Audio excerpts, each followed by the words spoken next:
Avec un bélier en bronze attaché à sa proue et un équipage de près de 200 rameurs, la trirème a contribué à faire d'Athènes une superpuissance navale. Olympias, reproduction d'une trirème antique, a été construit en 1987 et a navigué autour de la Méditerranée. Ces voyages ont fourni des informations importantes sur les niveaux élevés de force et de compétences nécessaires pour contrôler ces anciens navires de guerre. Rapide, maniable et dangereux, la trirème était le navire le plus redouté de la Grèce antique. Avec de puissants béliers en bronze et la capacité de tourner en un rien de temps, il laisserait les navires ennemis morts dans l'eau en perçant des trous dans leurs flancs ou en brisant leurs rames. Dans ces histoires, Hérodote écrit comment la domination navale grecque devait beaucoup à l'utilisation brillante des trirèmes au combat. Au siècle avant Jésus-Christ, les chantiers navals athéniens pouvaient accueillir plus de 300 trirèmes, les navires de guerre les plus célèbres de l'Antiquité. La trirème, terme dérivé du grec trière, 3 rangées de rames, était le résultat du développement continu de la technologie navale dans le monde grec. Le poème épique Iliade mentionne des navires appelés triaconters et penteconters, des navires dont l'équipage était respectivement de 30 ou 50 hommes. Les birèmes, avec 2 rangées de rameurs, sont enregistrés sur les reliefs du 8e siècle avant Jésus-Christ. Au début du 7e siècle avant Jésus-Christ, l'expérience accumulée conduit à de nouveaux progrès techniques et le modèle de la trirème, beaucoup plus sophistiqué, apparaît. Thucydide a écrit que les Corinthiens ont été les premiers à introduire ce modèle dans le monde grec, bien que les historiens modernes pensent que les trières pourraient avoir été construites pour la première fois en Phénicie, dans la Méditerranée orientale et dans ce qui est aujourd'hui le Liban. Un cratère datant d'environ 735 avant Jésus-Christ montre Ariane et Thésée montant à bord d'un navire à 2 rangées de rames, prédécesseurs de la trirème. Les Grecs considérèrent les trirèmes comme des êtres vivants, dotés chacun d'un caractère sacré. Pour cette raison, les navires recevaient des noms individuels, presque toujours féminins. Leurs yeux caractéristiques situés des 2 côtés de la proue étaient utilisés pour se frire un chemin à travers la mer. Les passerelles des passants de la proue étaient leos, orilis, et les voiles étaient leos, ailes. Plus rapides et plus stables que leurs prédécesseurs, les trières étaient coûteuses à produire. Les coûts de fabrication étaient aussi élevés que ceux de plusieurs talents. Si un navire était endommagé au combat, il pouvait toujours être utilisé à bon escient. Avec un entretien adéquat, les trirèmes pourraient rester en service pendant 20 à 25 ans avant d'être mises hors service ou vendues comme surplus de guerre. L'histoire a enregistré certains qui ont navigué pendant plus de 80 ans. Les navires les plus en bon état étaient réservés aux militaires, tandis que les plus anciens étaient principalement utilisés pour la surveillance et le transport. Athènes possédait 2 trirèmes prisés, la Salamina et la Paralo. Remarqués pour leur beauté, ces navires phares étaient souvent utilisés pour des missions diplomatiques ou des rituels, comme le transport d'athlètes athéniens aux Jeux olympiques tous les 4 ans. La flotte athénienne comptait plus de 50 000 rameurs, dont peu d'esclaves ou d'étrangers. La plupart d'entre eux appartenaient à la classe des têtes, des citoyens de la classe salariée qui ne pouvaient pas payer les frais d'armement, comme les soldats italientenus de Lefere. Le développement de la marine comme rempart de la démocratie athénienne au siècle avant Jésus-Christ accroît l'influence de cette classe sociale par rapport à l'aristocratie. Ce n'est pas une coïncidence si des philosophes grecs comme Platon et Euenus et des citoyens athéniens ont commencé à qualifier leurs dirigeants de timoniers qui guidaient le navire de l'État. Assis à l'arrière de la trière, le triérarchos regarde le timonier manier 2 grandes rames articulées pour guider le navire. Payer l'équipage représentait une dépense considérable. Le salaire était d'environ 1 talent par mois, une dépense payée par le capitaine de sa propre poche. Garder l'équipage bien nourri était crucial pour leur performance. Un régime typique comprenait du poisson salé, des gâteaux d'avoine, du vin, du fromage, des légumes et environ 7 litres d'eau par jour. Le départ de la flotte, commandé par un ou plusieurs commandants navals, fut un événement important. Leur formation a permis à l'équipage de se positionner et de vérifier que le navire, ses outils et ses armes étaient en bon état de fonctionnement rapidement, en seulement 30 secondes, selon une simulation moderne. Un prêtre officiait lors d'un sacrifice d'animal avant que le capitaine n'offre une prière et un hymne aux dieux. Enfin, une coupe de vin était versée sur la proue et la poupe du navire en guise de libation.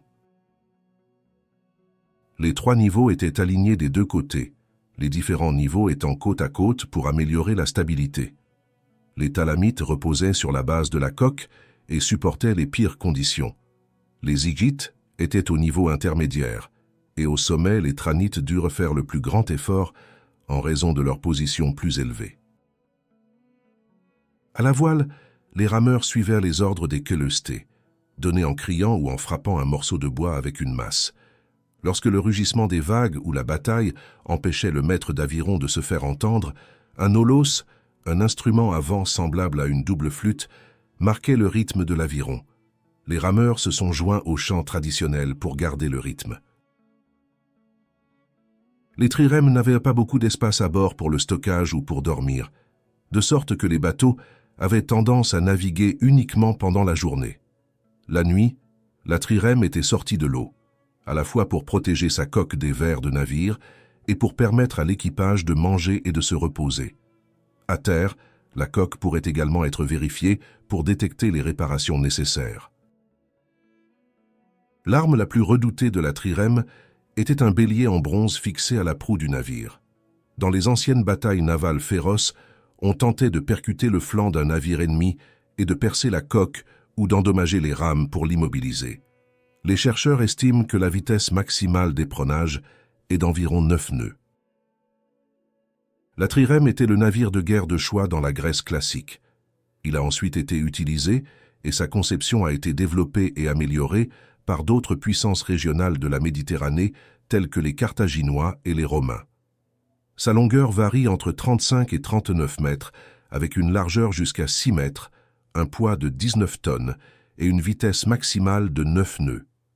Il y avait généralement 200 membres d'équipage à bord, dont 170 rameurs des 2 côtés du navire, 31 au niveau supérieur, 27 au milieu et 27 aux niveaux inférieurs.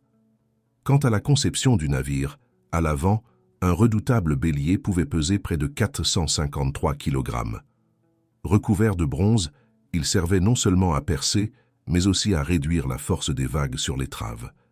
Ensuite, une quille en chêne s'étendait de la proue pour retenir le bélier, puisque l'intégrité du navire dépendait de sa force. Le modèle cataphractaire avait un pont pour protéger les rameurs des intempéries et des projectiles. Dans le modèle aphracte non ponté, les rameurs sur le banc supérieur ramaient à l'air libre. Ensuite, une voile d'avant Artémon a volé près de la proue et a aidé à la direction. Pendant le combat, il était démonté et stocké dans la cale pour pouvoir s'évader si nécessaire. La grand-voile était carrée, blanche et en chanvre ou en lin. Pour alléger le navire, le mât était laissé au port avant la bataille. Le capitaine, les maîtres d'équipage et le commandant d'équipage se tenaient dans une allée qui longeait le pont central au-dessus des rameurs, qui manœuvraient des rames de 4 mètres. Enfin, à l'extrémité du bateau se trouvait une poupe courbée vers l'intérieur comme une queue de scorpion et 2 rames plus grandes et plus larges contrôlées par des timoniers à l'arrière formant le gouvernail. Une stratégie typique consistait à percuter un navire ennemi et à battre en retraite rapidement pour le laisser couler. En cas de reddition, les rameurs capturés étaient autorisés à changer de camp. Si un navire attaquant éprenait un navire et restait coincé sur le flanc, chaque équipage serait contraint au combat dans le but de s'emparer du navire intact, tandis que le navire éperonné serait abandonné. Des dizaines de trirèmes reviendraient à Athènes au début de l'hiver. Si les dauphins nageaient hors de leur proue, c'était de bon augure, car on pensait que ces animaux sauvaient les marins de la noyade. Chaque trière a subi des réparations et un nettoyage aux portes. Les trierarques présentaient des rapports de leurs missions, tandis que les marines et les rameurs percevaient leurs salaires. La domination navale de la Grèce ne dura pas éternellement et la trirème évolua.